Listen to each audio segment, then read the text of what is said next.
Mobile phone charging పెట్టుకుంటాం. ఏదో phone రాగానే ఏదో అంబానీ వీడియో కాల్ చేసినట్టు ఛార్జింగ్ ఇలా పీకేసేసి ఇది స్విచ్ కట్టావు. స్విచ్ కట్టుకోవాలి కదా, సాదరు స్విచ్ కట్టుకొని వెళ్ళిపోతావు. చూడు చూడు మిత్రమా, ఎంత కరెంట్ పాస్ అయిపోతుందో చూడు. కాదు చూసుకో, వైర్ అంతా చూసుకో. ఇగో వైర్ అంతానే, ఇక చూసుకో ఇలాగ కరెంట్ పాస్ అయిపోతుంది. ఇంట్లోనేమో ఈ వైర్ ఏమో కిందకు ఉంటుంది. ఇలాగా ఇంట్లోనేమో పిల్లలు అటు ఇటు తిరుగుతుంటారు. వాళ్ళకి ఏం తెలుస్తుంది పాపం, నోట్లో పెట్టేసుకుంటారు.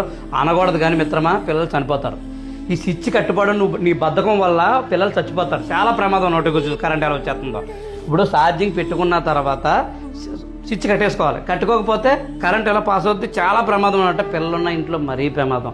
వాళ్ళకి ఏం తెలుస్తుంది, అటు ఇటు తిరుగుతారు, సరదాగా నోట్లో పెట్టేసుకుంటారు. మనం చూస్తే ఓకే, చూడకపోతే పిల్లలు మనకు దూరం అయిపోతారు. అది చాలా బాధ. అది ఈ వీడియో మీ ఫ్రెండ్స్ అందరికి చేరి చాలా మంది ఎలాగా చేస్తున్నారు నేను చూశాను. ఛార్జింగ్ తీసేస్తారు కానీ స్విచ్ కట్టరు. స్విచ్ ఎవడు కడతాడు? మీ తాత కట్టుకోవాలి కదా.